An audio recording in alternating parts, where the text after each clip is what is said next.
cedera melanda pemain PSIS jelang lawan Macan Kemayoran Persija. PSIS is blue, yo isoyo. Hey guys, kembali lagi bersama channel Apridani di seputar cerita kesebelasan PSIS Semarang. Pastinya seru guys. Tim Macan Kemayoran Persija Jakarta sedang berburu kemenangan. Sementara PSIS Semarang masih dipusingkan dengan cedera kelima pemainnya. Si tembok Lawang Sewu Wallace Costa, Bryan Ferreira, Rio Saputra, Farel Arya, dan Nereus Alom. Wah, tentunya sedih ya guys, pemain andalan PSIS terancam absen saat lawan Persija akibat wabah cedera.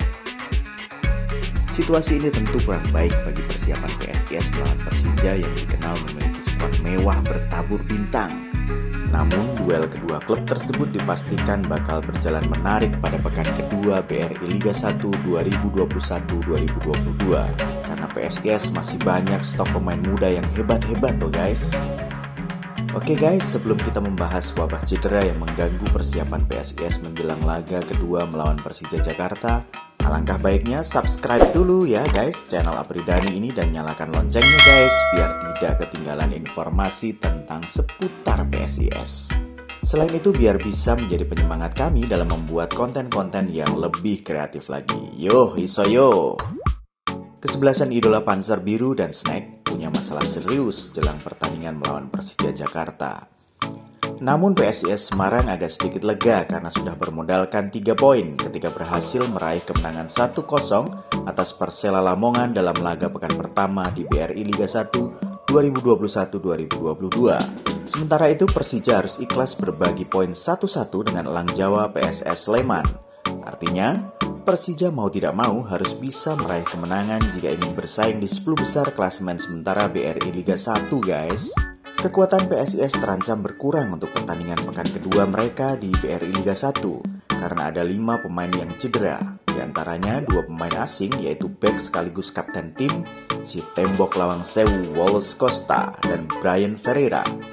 Sedangkan pemain lokal yang mengalami cedera yakni Rio Saputra, Nereus Alom, dan Farel Arya. Mereka belum bisa dipastikan tampil menghadapi Persija. Ya, mudah-mudahan cepat sembuh saja guys, biar daya gedor PSIS semakin kuat dalam menghadapi ganasnya Macan Kemayoran. Bryan Ferreira diketahui mengalami cedera hamstring pada saat dimainkan versus tim PPLP Jawa Tengah beberapa waktu lalu di Stadion Jatidiri Semarang. Sampai saat ini kondisi Bryan belum sembuh total. Wallace Costa dan Rio Saputra mengalami cedera pada saat menghadapi Persela Lamongan. Wallace mengalami cedera ankle dan Rio mengalami cedera lutut. Demikian juga Farel Arya yang masih dalam tahap penyembuhan cedera lutut. Sedangkan kabar cederanya Nereus Alom cukup mengagetkan sebab perannya cukup vital di lini tengah Maesa Jenar. Pada saat dimainkan sebagai pemain pengganti di pertandingan versus Persela, Alom menjadi pembeda di sektor lapangan tengah PSIS Semarang. Umpan dari Nereus Alom juga yang akhirnya menjadi satu kunci kemenangan PSIS secara dramatis. Ex pemain PSS Sleman tersebut mengirim assist ke Rian Ardiansyah dalam kemenangan 1-0 PSIS melawan Persela. Caretaker PSIS Semarang Imran Nahumaruri pun angkat bicara. Kecil kemungkinan Alom dapat bermain karena mengalami cedera di bagian selangkangan saat berlatih dengan tim beberapa hari lalu. Di sisi lain, ia juga berharap Wallace Costa layak dimainkan. Sang caretaker Imran Nahumaruri mengatakan timnya optimis bisa tetap di jalur kemenangan. PSIS Semarang tidak mau menyerah begitu saja menjadi makanan empuk bagi Macan Kemayoran Persija Jakarta. Duel kedua klub ini dijamin bakal berjalan menarik pada pekan kedua BRI Liga 1 2021-2022. Persija Jakarta versus PSIS Semarang akan bertanding di Indomilk Sport Center Kabupaten Tangerang pada 12 September 2021. Partai kedua tim ini bakal disiarkan secara langsung oleh Indosiar dan di platform live streaming video pada pukul 20.30 waktu Indonesia bagian Barat. Pertandingan Persija dengan PSIS diperkirakan bakal dibumbui oleh pertarungan antar lini yang ketat karena kedua tim mempunyai pemain andalan masing-masing. Persija dikenal dengan tim bertabur bintangnya, sedangkan PSIS dikenal sebagai salah satu tim BRI Liga 1 yang banyak dihuni pemain muda yang mempunyai daya jelajah tinggi yang siap meredam serangan Persija. Seperti The Rising Star PSIS Semarang, Pratama Arhan, Alfreanda Dewangga, Rian Ardiansyah, dan sang kreator lincah Septian David Maulana. Sementara itu, pelatih Persija Jakarta Angelo Alisio menyoroti penampilan barisan pemain di lini depan usai ditahan imbang PSS Sleman di pekan perdana Liga 1 2021-2022. Usai ditahan imbang, tim Elang Jawa PSS Sleman, Angelo Alisio pun langsung mengevaluasi penampilan anak asuhnya. Menurut Angelo Alisio, saat ini masih ada beberapa hal yang harus segera dibenahi. Namun salah satu sektor yang menjadi sorotan Angelo adalah lini depan Persija yang masih tumpul. Selain lini depan, Angelo juga menyoroti aliran bola yang kurang maksimal. Pelatih asal Italia itu pun menilai tumpulnya lini depan Persija tak terlepas dari aliran bola yang masih buruk. Tidak hanya pelatih Persija yang mengevaluasi timnya, begitu pula tim pelatih PSIS yang dipimpin mantan pemain Persija Imran Nahumaruri. Mereka juga fokus melakukan evaluasi tim jelang menghadapi Persija Jakarta pekan nanti. Sebaliknya, Imran Nahumaruri mengatakan laga akhir pekan nanti menjadi spesial karena ini pertama kalinya Imran menghadapi Persija dengan status sebagai pelatih. Persija merupakan tim yang pernah diperkuat Imran pada tahun 2000 hingga 2004 dan menjadi bagian penting skuad Macan Kemayoran. Imran tercatat tampil di 79 pertandingan serta melesakkan 15 gol. Imran mengatakan, Persija adalah tim yang membesarkan saya. Ini adalah momen pertama saya menghadapi Persija dengan status yang berbeda.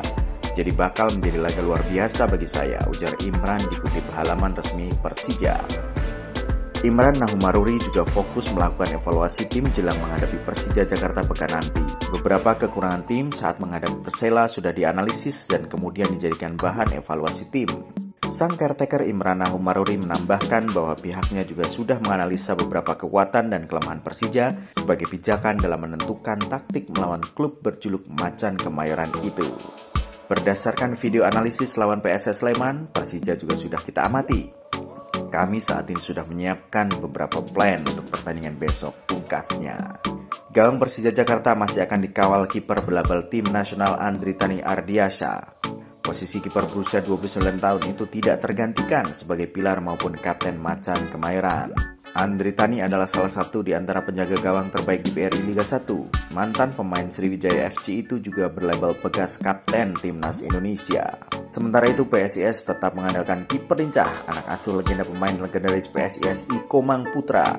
Jandia Eka Putra pun kualitasnya sebagai penjaga gawang tidak jauh berbeda dengan Andritani yang berlabel timnas. Di lini belakang akan diwarnai pertarungan yang sangat sengit. Walaupun Welles Costa dan Rio Saputra terancam absen, PSIS masih mempunyai tembok-tembok muda seperti Alfreanda Dewangga, Rian Ardiansyah yang tidak kalah hebat dengan pemain asing mahal Yan Mota dan Otavio Dutra yang dimiliki Persija. Rico Simanjuntak bermain lincah ketika Persija melawan PSS, namun gelandang sayap berusia 29 tahun itu buruk dalam penyelesaian akhir. Rico akan kembali menjadi tulang punggung Persija untuk mengacak-acak lini pertahanan PSIS. Bila Persija punya Rico, PSIS bertumpu kepada Septian David Maulana. Anak buah Sintayong periode 2017-2018 itu bakal membantu lini depan dalam meneror gawang Macan Kemayoran. Penyerang asing kedua kesebelasan sama-sama membahayakan walaupun di pertandingan awal belum bisa mencetak gol. Marco Simic masih tumpul dalam penyelesaian akhir saat melawan PSS. Begitu pula Bruno Silva di PSIS. Padahal supporter berekspektasi besar terhadap pemain berkepala pelontos itu. Keduanya akan membuktikan masih punya insting mematikan di depan gawang lawan ketika berhadapan nanti. Nah, itu ya guys, sedikit informasi tentang wabah cedera yang mengganggu persiapan PSIS menjelang laga kedua melawan Persija Jakarta. Walaupun PSIS banyak pemain yang cedera, justru bisa menjadi awal rotasi pemain yang baik dan bisa menambah pundi-pundi poin demi terwujudnya juara BRI Liga 1. Ikuti terus informasi seputar PSIS Semarang hanya di channel Apridani. Masih banyak berita-berita yang lain loh guys seputar PSIS yang masih akan kita bahas. Jangan lupa subscribe dan like, tekan tombol lonceng supaya tidak ketinggalan berita. Dan juga mohon komennya ya guys, karena kami butuh saran kritik dari teman-teman pecinta bola semua. Salam olahraga, bravo PSIS, yo iso yo, PSIS juara.